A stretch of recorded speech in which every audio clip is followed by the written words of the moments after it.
అందరికీ నమస్తే అండి. నా పేరు అనిల్ కేత. జనగలం ప్రేక్షకులకు స్వాగతం. ఆంధ్రప్రదేశ్ రాష్ట్రంలో కూటమి ప్రభుత్వం అధికారంలోకి వచ్చి 2 ఏళ్ళు పూర్తయింది. మరి ఆంధ్ర రాష్ట్ర ప్రజానీకం సంతృప్తిగా ఉన్నారా అంటే ఖచ్చితంగా సంతృప్తిగా లేరు, అసంతృప్తితోనే ఉన్నారు. ఏమిటి వీళ్ళ అసంతృప్తికి గల కారణం? ఆంధ్రప్రదేశ్ రాష్ట్రంలో ఉన్న 10 లక్షల కోట్ల రూపాయల అప్పు ఒక్క దెబ్బతో తీర్చిపడేస్తే వీళ్ళు సంతృప్తిగా ఉంటారా అంటే కాదు. నిజంగా ఈ ఆంధ్రప్రదేశ్ రాష్ట్రానికి ప్రతి 100 రూపాయల పెట్టుబడిలో 25 రూపాయలు పెట్టుబడి వస్తుందన్నారు కదా. కనీసం 50% పెట్టుబడులు వచ్చినా ఆంధ్ర రాష్ట్ర ప్రజానీకం సంతృప్తిగా ఉండే అవకాశం ఉందా అంటే అప్పుడు కూడా ఉండడానికి ఆస్కారం కనిపించట్లేదు. మరి ఎప్పుడు ఈ ఆంధ్రప్రదేశ్ రాష్ట్ర ప్రజానీకం సంతృప్తిగా ఉంటారో? రోడ్లు వేశారనో, లేదా కంపెనీలను తీసుకువచ్చారనో, ఉద్యోగ ఉపాధి అవకాశాలను కల్పించారనో ఆంధ్రప్రదేశ్ రాష్ట్ర ప్రజానీకం సంతృప్తి చెందే పరిస్థితి లేదు. ఖచ్చితంగా ఈ ఆంధ్రప్రదేశ్ రాష్ట్ర ప్రజానీకానికి ఒక బలమైన కోరిక ఉంది. ఆ బలమైన కోరిక ఏంటంటే ఆంధ్రప్రదేశ్ రాష్ట్రానికి ఒక సుస్థిరమైన భవిష్యత్తును కల్పించగలగాలి, ఒక బలమైన భవిష్యత్తును ఆంధ్రప్రదేశ్ రాష్ట్రానికి ఇవ్వాలి. అది ఎప్పుడు సాధ్యం అవుతుందంటే జగన్మోహన్ రెడ్డిని లోపలేసినప్పుడే సాధ్యపడుతుంది. జగన్మోహన్ రెడ్డిని జైల్లోకి నెట్టినప్పుడే సాధ్యం అవుతుంది. జగన్మోహన్ రెడ్డితో ఓచలు లెక్క పెట్టించినప్పుడు మాత్రమే అది సాధ్యపడుతుందని ఆంధ్రప్రదేశ్ రాష్ట్ర మంచి కోరుకునే ప్రజానీకమంతా బలంగా విశ్వసిస్తున్నారు. సో ఈ రాష్ట్ర ప్రజానీకం 94% స్ట్రైక్ రేట్ తోటి కూటమి ప్రభుత్వాన్ని గెలిపించడంలో ఒక మేజర్ ఫ్యాక్టర్, కీ ఫ్యాక్టర్గా ఉన్నటువంటి అంశం ఎవరంటే జగన్మోహన్ రెడ్డి వంటి చీడను ఆంధ్రప్రదేశ్ రాష్ట్ర ప్రజానీకం బలంగా ఈ రాష్ట్రం నుంచి కడిగి పారేయాలనేటువంటి ఆలోచనతోటి ఆ రోజు తమ ఓటును ఒక ఆయుధంగా చేసుకుని వైఎస్ఆర్ కాంగ్రెస్ పార్టీని కేవలం 11 సీట్లకు పరిమితం చేశారు. మరి కూటమి ప్రభుత్వం అధికారంలోకి వచ్చిన తర్వాత ఎందుకు మీనమేషాలు లెక్కిస్తోంది? జగన్మోహన్ రెడ్డిని ఎందుకు లోపలేయట్లేదు?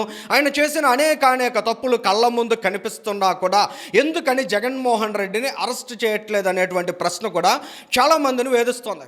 మరి జగన్మోహన్ రెడ్డిని నిజంగా అరెస్ట్ చేసినట్లయితే ఆయన రాజకీయంగా ఎంత రచ్చ చేస్తాడో, ఆంధ్రప్రదేశ్ రాష్ట్రంలో ఎంత అలజడి క్రియేట్ చేస్తాడో అనేది కూడా ఒకసారి మనమంతా ఊహించాల్సిన పరిస్థితి. సో కూటమి ప్రభుత్వం, కూటమి పాలనలో ఉన్నటువంటి పెద్దలు చాలా స్పష్టమైన ఆలోచనకు వచ్చారు. జగన్మోహన్ రెడ్డిని ఓటుతోనే ఓడించాలి, జగన్మోహన్ రెడ్డిని మళ్ళీ ఓడించడం ద్వారా మాత్రమే అటువంటి రాక్షస రాజకీయానికి మనం ముగింపు పలకగలమనేటువంటి బలమైన నిశ్చితాభిప్రాయానికి వచ్చేశారు. కానీ జగన్మోహన్ రెడ్డి అవినీతి ఆలోచనలు 2019-24 మధ్య ఆయన కక్కుర్తి అనేది వాళ్ళ జగన్మోహన్ రెడ్డి ముంచబోతోందా అనే సందేహాలు కూడా కలుగుతూ ఉన్నాయి. ఎందుకంటే జగన్మోహన్ రెడ్డి 2019లో ముఖ్యమంత్రి అయిన తర్వాత ఒక క్షమించరాని తప్పు చేశాడు. ఆ తప్పు ఏంటంటే ఆంధ్రప్రదేశ్ రాష్ట్ర ప్రజల జీవితాలతో ఆడుకున్నాడు. ఆంధ్రప్రదేశ్ రాష్ట్రంలో మద్యం స్కామ్కి తెరదీశాడు. 1000 కోట్ల రూపాయల కక్కుర్తితో ఆంధ్రప్రదేశ్ రాష్ట్రంలో లక్షల మంది ఆరోగ్యాలతోటి ఆడుకున్న దుర్మార్గ పాలన ఎవరిదంటే జగన్మోహన్ రెడ్డిదే. మరి ఆ జగన్మోహన్ రెడ్డి అక్రమ మద్యం కేసుకు సంబంధించినటువంటి దర్యాప్తు ఓవైపు చాలా సీరియస్గా జరుగుతుంది. ఇక్కడ జగన్మోహన్ రెడ్డికి ఏమాత్రం కలిసిరాని అంశం ఏంటంటే ఈ లిక్కర్ కేసుకి సంబంధించి ఈడీ ఇన్వాల్వ్ అవ్వడం అనేది నిజంగా జగన్మోహన్ రెడ్డికి నిద్ర పట్టనియట్లేదనే చెప్పాలి. ఎందుకంటే గతంలో అక్రమాస్తులకు సంబంధించినటువంటి కేసుల్లో గడిచిన 10-12 సంవత్సరాలుగా కూడా జగన్మోహన్ రెడ్డి బెయిల్ మీదే బయట చలామణి అవుతూ ఉన్నాడు. కానీ జగన్మోహన్ రెడ్డి బుద్ధిని ఎవరు మార్చలేరు కదా, కుక్కతోక వంకర అన్నట్లు ఆయనకి ఒక్కసారి అధికారం రాగానే ఏ విధంగా అధికారాన్ని దుర్వినియోగం చేసి అక్రమాస్తులు కూడబెట్టాలనే ఆలోచన చేశాడు.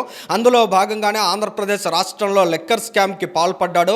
ఇవాళ ఆ లిక్కర్ స్కామ్కి సంబంధించినటువంటి మూలాలు అనేవి జగన్మోహన్ రెడ్డి తాడేపల్లి ప్యాలెస్ పునాదుల్ని కదిపేస్తాయనేది చాలా స్పష్టంగా అర్థమవుతుందో. ఓవైపు లిక్కర్ స్కామ్తో పాటు లిక్కర్ ట్రాన్స్పోర్ట్కి సంబంధించినటువంటి కేసులు అనేవి జగన్మోహన్ రెడ్డి వైపే వేళ్ళన్నీ చూపించేలా చేస్తున్నాయి. కారుమూరి నాగేశ్వరరావుకి సంబంధించి ఇప్పటికే ఈడీ సమన్లు ఇవ్వడం, మరోవైపు ఆయన సుపుత్రుడిని కూడా అరెస్ట్ చేయడం, ఇంకా వాసుదేవరెడ్డితో పాటు రాజ్ కసిరెడ్డిని కూడా ఈడీ అరెస్ట్ చేయడం అనేది గమనించినట్లయితే ఖచ్చితంగా జగన్మోహన్ రెడ్డి లిక్కర్ కేసు నుంచి తప్పించుకోలేడనే విషయం మాత్రం చాలా స్పష్టంగా అర్థమవుతోంది.